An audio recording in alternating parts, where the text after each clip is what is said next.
புனித லூக்கா எழுதிய நற்செய்தியிலிருந்து வாசகம். அதிகாரம் 15, திருவசனங்கள் 11 தொடக்கம் 32 வரை. ஒருவருக்கு 2 புதல்வர்கள் இருந்தார்கள். அவர்களுள் இளையவர் தந்தையை நோக்கி, அப்பா, சொத்தில் எனக்குரிய பங்கை தாரும் என்றார். அவர் சொத்தை அவர்களுக்கு பகிர்ந்து அளித்தார்.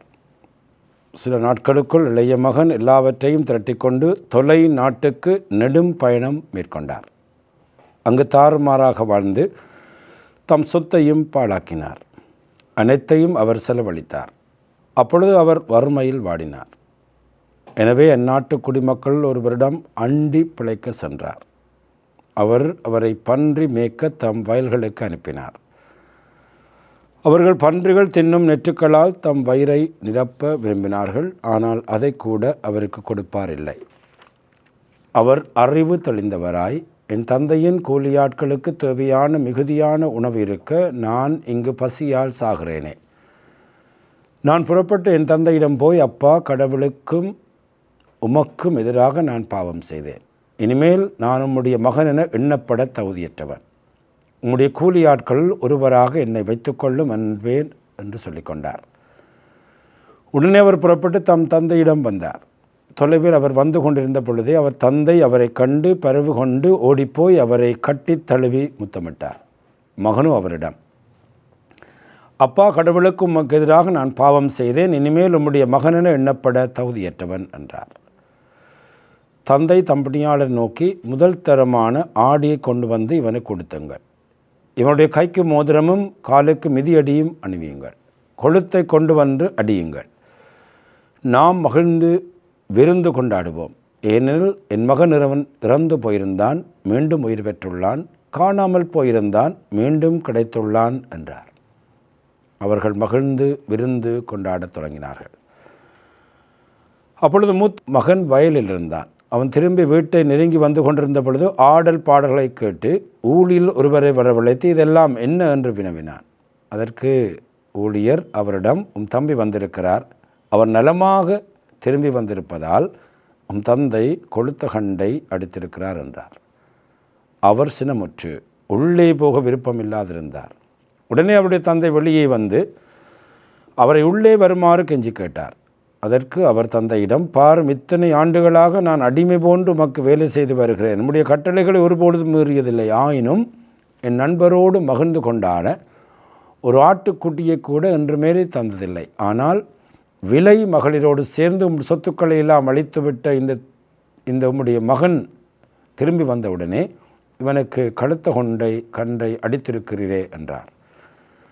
அதுக்கு தந்தை, மகனே, நீ எப்பொழுதும் என்னுடன் இருக்கிறாய். என்னுடையதெல்லாம் உன்னுடையதே. இப்பொழுது நாம் மகிழ்ந்து கொண்டாடி இன்புற வேண்டும். ஏனெனில் உம்முடைய தம்பி இவன் இறந்து போயிருந்தான், மீண்டும் உயிர் பெற்றுள்ளான். காணாமல் போயிருந்தான், மீண்டும் கிடைத்துள்ளான் என்றார். இது வாழ்வு தருகின்ற கிறிஸ்து இயேசுவின் நற்செய்தி. கிறிஸ்துவே உமக்கு புகழ். ஆண்டவன் இயேசுவில் அன்பார்ந்தவர்களே, இது ஒரு அருளின் காலம், தவக்காலம்.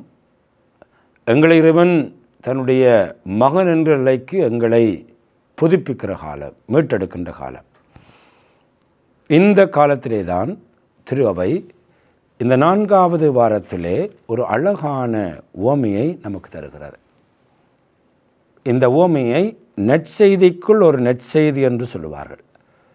இந்த வாரத்திலே இந்த உவமையை ஒவ்வொரு வார்த்தைகளாக, ஒவ்வொரு வசனங்களாக மீண்டும் மீண்டும் நாங்கள் வாசிக்க வேண்டும். மிக மிக அழகான ஒரு உவமை. இந்த 16ஆம் அதிகாரத்திலே 3 உவமைகளை ஆண்டவர் தருகிறார். காணாமல் போன ஆடு, காணாமல் போன திராக்மா, காணாமல் போன மகன். இந்த வாரத்திலே நாங்கள் தியானிப்பது காணாமல் போன மகனுடைய உவமை. அன்பார்ந்தவர்களே, இந்த தவக்காலத்திலே ஒரு ஆழமான ஒரு ஆன்மீக யாத்திரையை நாங்கள் மேற்கொண்டோம். முதலாவது வாரத்திலே ஒரு பாலைவனத்திற்கு போனோம். 2வது வாரத்திலே ஒரு மலைக்கு போனோம். 3வது வாரத்திலே ஒரு அத்திமரம் இருக்கின்ற ஒரு தோட்டத்துக்கு போனோம். 4வது வாரத்திலே தந்தையினுடைய இல்லத்திற்கு போக திரு அவை எங்களை அழைக்கிறது. இந்த ஓமையை நாங்கள் வாசிக்கிற பொழுது இதிலே 4 விதமான விடயங்களை நாங்கள் சிந்திக்கலாம். அதாவது நாங்கள் இந்த தவக்காலத்திலே திருவை சொல்லுகிறது நல்ல ஒரு பாவ சங்கீதனம். இந்த தவக்காலத்திலே அழகான ஒரு பாவ சங்கீதனத்தை நாங்கள் செய்து புதுப்படைப்பாக மாற வேண்டும் என்று திருவை எங்களுக்கு அழைப்பு விடுக்கிறது. இந்த திரு அவையிலே இந்த பாவ சங்கீதனத்தை செய்யக்கூடிய 4 படிகளை இந்த ஓமையிலே நாங்கள் பார்க்கிறோம். இந்த ஓமையிலே குறிப்பாக எங்களை நாங்கள் கண்டுகொள்ள வேண்டும். இந்த ஓமை மற்றவர்களுக்காக அல்ல. இந்த ஓமையிலே நான் எங்கே இருக்கிறேன் என்னை கண்டுபிடித்து இந்த 4 வழிகளுக்கூடாக நாங்கள் மனம் மாற வேண்டும் என்று திருவை அழைக்கிறது. முதலாவதாக ஒரு பாவசங்கீதம் செய்கிற பொழுது முதலாவது படி ரியலைசேஷன், உணர்ந்து கொள்ளுதல். ரியலைசேஷன் அதாவது இந்த மகன் தன்னுடைய நிலையை உணர்ந்து கொண்டான். அவன் தொடக்கத்திலே ஒரு தந்தையினுடைய இல்லத்திலே ஒரு அழகான மகனாக, மாண்புக்குரிய மகனாக, மதிப்புக்குரிய மகனாக இருந்தான். ஆனால் அவனுக்குள்ளே ஒரு உணர்வு, என்னுடைய சுதந்திரத்தை நான் முழுமையாக அனுபவிக்க வேண்டும், எந்த ஒரு தடைகளும் எனக்கு இருக்கக்கூடாது, யாரும் எனக்கு கட்டுப்பாடு போடக்கூடாது. ஆகவே தான் அவன் தந்தையிடம் போய் சொல்கிறான், என்னுடைய சொத்து முழுவதையும் நீர் எனக்கு தார். அதாவது நீ எனக்கு ஒரு செத்தவராக இருக்கிறாய், நீ என்னை கட்டுப்படுத்த முடியாது, நான் இங்கிருந்து வெளியேற போகிறேன் என்று சொல்லி தொலை நாட்டுக்கு நெடும் பயணம் மேற்கொண்டான். தொலை நாடு என்பது தந்தை இல்லாத ஒரு இடம், கடவுள் இல்லாத ஒரு இடம். நாங்களும் எங்களுடைய வாழ்க்கையிலே இந்த பாவத்துக்குள்ளே போகிற பொழுது தொலை நாடு, கடவுளை வேண்டாம் என்று நாங்கள் போகிறோம். அங்கு சென்று தன்னுடைய சொத்தை முழுவதையும் பாழாக்குகிறான், தாறுமாறான வாழ்க்கை வாழுகிறான். தன்னுடைய வாழ்க்கையில் இப்படி எல்லாத்தையும் அவன் இழந்துக்கிற பொழுது அங்கே ஒரு கொடிய பஞ்சம் ஏற்படுகிறது. அவனுக்கு உண்ணக்கூட இடமில்லை. ஆகவருடன் வேலைக்கு போகிற பொழுது அங்கே கொடுக்கப்படுகிற வேலை பன்றி மேய்க்கின்ற வேலை. யூதர்களுக்கு பன்றி மேய்ப்பதென்றால் அது மிகவும் மாண்பு இல்லாத ஒரு வேலை. அந்த வேலையிலே இருக்கிற பொழுது அவன் சாப்பிட முயலுகிறான். இந்த பந்தியிலே சாப்பிடுகின்ற உணவை கூட கொடுக்க எவரும் இல்லை. இதுதான் அவனுடைய நிலை. இந்த நிலை வருகிற பொழுது அவன் தன்னுடைய நிலையை சிந்திக்கிறான், உணர்கிறான். ரியலைசேஷன், என்னுடைய நிலை இப்பொழுது பயங்கரமான நிலை, என்னுடைய முன்பே நிலையை நான் இழந்து விட்டேன், என்னுடைய நிலை பயங்கரமான நிலை என்று சொல்லுகிற பொழுதுதான் மிக அழகான ஒரு வசனம் எங்களுக்கு கொடுக்கப்படுகிறது. அவன் அறிவு தெளிந்தவனாய். 15ஆம் அதிகாரம் 17வது வசனம் மிக முக்கியமானது. ரியலைசேஷன், அறிவு தெளிந்தவராய். அந்த அறிவு தெளிதல் எங்களுடைய வாழ்க்கையில் ஏற்பட வேண்டும். அதாவது நானும் ஒரு தொலை நாட்டிலே இருக்கிறேனா, தந்தையை விட்டு தொலைவில் இருக்கிறேனா. ஆகவே முதலாவது ரியலைசேஷன். 2வது ரிப்பெண்டன்ஸ், மனமாற்றம். அவன் தன்னுடைய வாழ்க்கையிலே இந்த நிலையிலே நான் இருக்க முடியாது, நான் எழுந்து போக வேண்டும், தந்தையினுடைய இல்லத்துக்கு போக வேண்டும் என்று அவன் மனம் மாறுகிறான். அவன் சிந்திக்கவில்லை தொடர்ந்து இந்த நிலையிலே நான் இருக்கலாம் என்று அவன் சிந்திக்கவில்லை. 2வதாக ரிப்பெண்டன்ஸ், அவன் தன்னுடைய தந்தையை நோக்கி அவன் வெளியேறுகிறான். 3வதாக அன்பார்ந்தவர்களே ரினன்சியேஷன், அதாவது அவன் அந்த நிலைகளை எல்லாவற்றையும் விட்டுவிடுகிறான். இந்த இடத்திலே நான் தாறுமான வாழ்க்கை வாழ்ந்தேன், இவை எனக்கு இன்பத்தை கொடுத்தன, இதிலே நான் இருக்கலாம். அதாவது இந்த இடத்திலே பல மனிதர்கள் என்னை மகிழ்வித்தார்கள், பல பழக்க வழக்கங்கள் எனக்கு மகிழ்ச்சியை கொடுத்தது, என்னமிருந்த மனநிலைகள் எனக்கு மகிழ்ச்சியை கொடுத்தது, தந்தையிடமிருந்து பிரிந்தால் நான் சந்தோஷமாக இருக்கலாம் என்கின்ற மனநிலைகள் எல்லாவற்றையும் அவன் சிந்தித்து பார்க்கிறான். எல்லாவற்றையும் அவன் விட்டு விடுகின்றான். ரினன்சியேஷன்.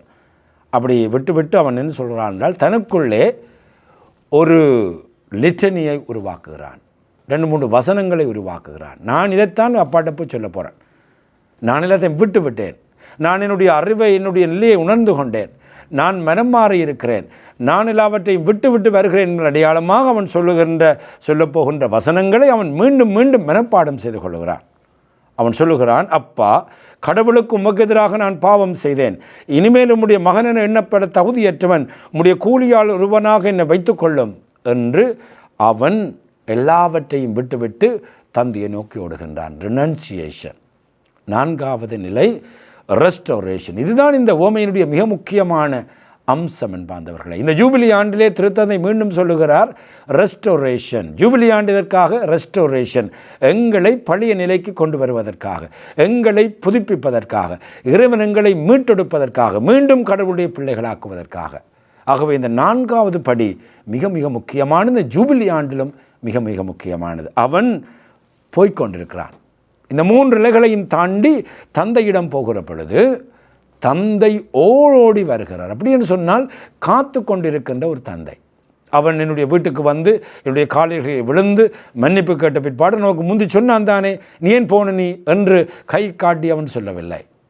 இரக்கம் நிறைந்த தந்தை, பரிவிரக்கமுடையவர். அவர் ஓடிப்போய் கட்டி அணைக்கின்றார்.